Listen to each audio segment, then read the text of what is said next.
আসসালামু আলাইকুম, আমি রাশেদুল হাসান।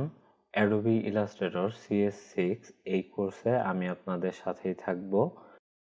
আমরা যেহেতু এই কোর্সে অ্যাডোবি ইলাস্ট্রেটর CS6 এই সফটওয়্যারটা ইউজ করব, তো প্রথমেই এই সফটওয়্যারটা ওপেন করে নিচ্ছি। তো এটা হচ্ছে আমাদের অ্যাডোবি ইলাস্ট্রেটর CS6। এটা ওপেন হতে একটু সময় লাগবে। এটা যার যার কম্পিউটারের কনফিগারেশন অনুযায়ী ওপেন হবে। যার কম্পিউটারের কনফিগারেশন যত ভালো তার কম্পিউটারে তাড়াতাড়ি ওপেন হবে। এরপরে আসি, এটা হচ্ছে অ্যাডোবি ইলাস্ট্রেটর CS6 এর ইন্টারফেস। তো এই জায়গা থেকে আমরা দেখব প্রথমেই ডকুমেন্ট সেটআপ। ডকুমেন্ট সেটআপ দেখার জন্য আপনাকে ফাইলে ক্লিক করতে হবে, এরপরে নিউয়ে ক্লিক করতে হবে। তাহলে এইরকম একটা ডকুমেন্ট আপনার সামনে চলে আসবে। অথবা আপনি যদি Ctrl+N প্রেস করেন কিবোর্ড থেকে, সেই ক্ষেত্রেও কিন্তু এই ডকুমেন্টটা আপনার সামনে চলে আসবে। আচ্ছা, এরপরে যদি আমরা দেখি এই জায়গায় প্রথমে কি দেওয়া আছে, নেম। নেমটা আপনি আপনার ইচ্ছা মতো এই জায়গায় চেঞ্জ করতে পারবেন। আপনার ইচ্ছা মতো আপনি নাম দিতে পারবেন, বাট প্রজেক্টের নাম দেওয়া ভালো, যাতে আপনি পরে বুঝতে পারেন যে এই জায়গায় কোন প্রজেক্টটা করা হয়েছিল। এর জন্য প্রজেক্টের নাম দেওয়াই বেস্ট। এরপরে দেওয়া আছে প্রোফাইল। তো এই জায়গায় কিছু প্রোফাইল দেওয়া আছে। এই জায়গা থেকে যদি আমরা প্রিন্টে ক্লিক করি, সেই ক্ষেত্রে আমরা দেখতে পাবো এই জায়গায় সাইজ। প্রিন্টের জন্য আমরা যে সাইজগুলো ইউজ করি, ডিফল্টভাবে এই জায়গায় কিছু সাইজ দেওয়া আছে। আর এই জায়গায় কালার মোডটা CMYK হয়ে গেছে। CMYK এটা 4টা কালার নিয়ে কাজ করে। C cyan, M magenta, Y yellow, K তে কি ব্ল্যাক। আর রাস্টার ইফেক্টস 300। তো এরপরে যদি আমরা দেখি প্রোফাইলের মধ্যে ওয়েবে যদি ক্লিক করি, সেই ক্ষেত্রে আমাদের কালার মোড হয়ে যাবে RGB। এই ক্ষেত্রে 3টা কালার নিয়ে কাজ করবে, রেড, গ্রিন, ব্লু। আর রাস্টার ইফেক্ট 72।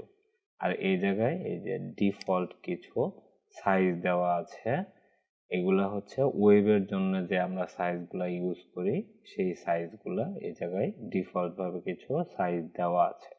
আচ্ছা, এরপরে আসি নাম্বার অফ আর্টবোর্ডস। এই জায়গায় আপনি একাধিক আর্টবোর্ড নিয়ে কাজ করতে পারেন। তো একাধিক আর্টবোর্ড যদি এই জায়গায় আপনি দিয়ে দেন, আপনি এই জায়গায় ম্যানুয়ালিও এইভাবে দিয়ে দিতে পারেন। এই আর্টবোর্ডগুলো কিভাবে আসবে, এই ডান পাশে কিছু স্টাইল দেওয়া আছে। প্রথমটা হচ্ছে গ্রিড বাই রো। এই গ্রিড বাই রো এটাই যদি আপনি ক্লিক করেন, সেই ক্ষেত্রে আপনার আর্টবোর্ডগুলো আসবে এরকম 1 2 3 4।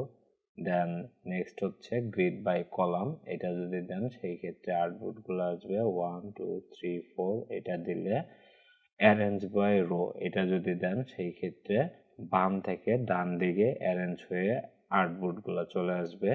আর অ্যারেঞ্জ বাই কলাম, এটা হচ্ছে কলাম অনুযায়ী অ্যারেঞ্জ হয়ে আসবে।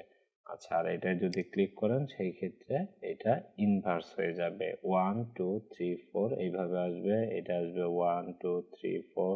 এটা আসবে এই ডান থেকে বাম দিকে, ঠিক আছে। আর অ্যারেঞ্জ বাই কলাম, এটা কলাম অনুযায়ী আসবে। আচ্ছা, এরপরে আসি স্পেসিং। স্পেসিংটা হচ্ছে আপনি আর্টবোর্ডস গুলার মধ্যে কতটুকু স্পেস চাচ্ছেন, একটার থেকে আরেকটার মধ্যে কতটুকু স্পেস চাচ্ছেন, সেটা হচ্ছে এই জায়গা থেকে আপনি বলে দিতে পারবেন। আর কলামস, কলামটা হচ্ছে আপনি আর্টবোর্ড গুলা কয়টা কলামের মধ্যে চাচ্ছেন, সেটা এই জায়গায় আপনি বলে দিতে পারবেন, ঠিক আছে। আচ্ছা, তো আমরা যেহেতু প্রথমে একটা আর্টবোর্ড নিয়ে কাজ করব, তো সেই ক্ষেত্রে আমাদের এত ঝামেলার কিছু নাই। আমরা এই জায়গা থেকে যদি 1 সিলেক্ট করে দেই, 1 দিয়ে দেই, তো এইরকম হয়ে গেল। তো 1 যদি আপনি দেন সেই ক্ষেত্রে তো স্পেসিং এর দরকার নাই, আর কলাম এটারও দরকার নাই। আচ্ছা, এরপরে যদি আমরা দেখি এই জায়গায় আছে ইউনিটস। তো ইউনিটস গুলা হচ্ছে এই জায়গায় কিছু ডিফল্ট ইউনিটস দেওয়া আছে। এই জায়গা থেকে পিক্সেলস আর ইঞ্চিস এই দুইটা আমরা বেশি ইউজ করি, ঠিক আছে। তো এই জায়গা থেকে আমরা যদি ইঞ্চিটা সিলেক্ট করে দেই, এইরকম চলে আসছে। আচ্ছা, এরপর আসি উইথ হাইট।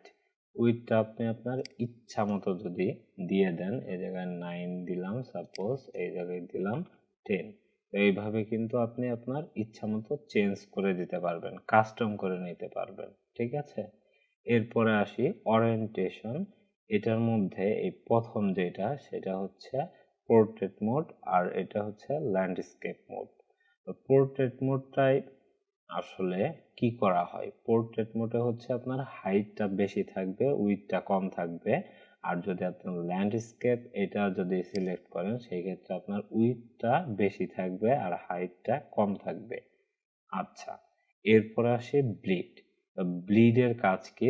ব্লিড হচ্ছে আপনি যখন একটা বিজনেস কার্ড ডিজাইন করবেন বা ফ্লায়ার ডিজাইন করবেন তখন আমরা কিছু অংশ বাড়তি রাখি, ঠিক আছে। তো ওই বাড়তি অংশটাই এই জায়গায় আমরা ব্লিড দিয়ে দিই, যে কতটুকু অংশ বাড়তি থাকবে আমাদের। আচ্ছা, তো এটা আপাতত দরকার নাই, এটা আপাতত 0 রেখে দিলাম। তারপরে আপনি যদি এই জায়গা থেকে ওকে দিয়ে দেন সেই ক্ষেত্রে আপনার কিন্তু এইরকম একটা ডকুমেন্ট চলে আসবে, ঠিক আছে। এই জায়গায় উপরে আপনারা যেগুলো দেখতে পাচ্ছেন এইটা হচ্ছে মেনু বার, ঠিক আছে। তো উপরে যেটা দেখতে পাচ্ছেন এটা হচ্ছে মেনু বার, আর এরপরে যেটা দেখতে পাচ্ছেন এটা হচ্ছে কন্ট্রোল প্যানেল, আর এই বাম পাশে যেটা দেখতে পাচ্ছেন এটা হচ্ছে টুলস বার, আর এই ডান পাশে যেটা দেখতে পাচ্ছেন এটা হচ্ছে ফ্লোটিং প্যালেট। আচ্ছা, আরো একটা বিষয় জেনে রাখা ভালো, সেটা হচ্ছে আপনাদের যদি এইরকম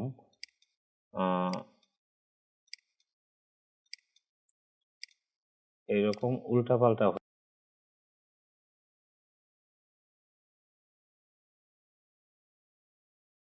তো এরকম উল্টাপাল্টা যদি হয়ে যায় সেই ক্ষেত্রে আপনারা এই জায়গা থেকে উইন্ডোতে যাবেন, উইন্ডোতে যাওয়ার পরে ওয়ার্ক স্পেসে যাওয়ার পরে এই জায়গা থেকে রিসেট ইসেনশিয়ালস এটা যদি ক্লিক করেন সেই ক্ষেত্রে এগুলো আবার আগের জায়গায় চলে যাবে, আগে প্রথমে যে এরকম ছিল ওই রকমই হয়ে যাবে।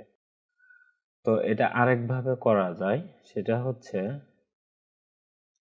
এগুলো যদি আপনি এদিকে এরকম যদি হয়ে যায়, উল্টাপাল্টা যদি হয়ে যায়,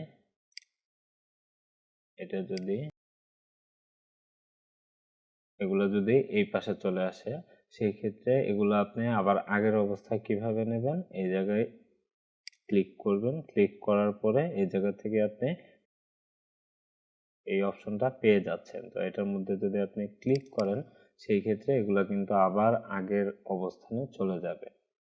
তো আজকের ক্লাস এতটুকুই, সবাই ভালো থাকবেন, আল্লাহ হাফেজ।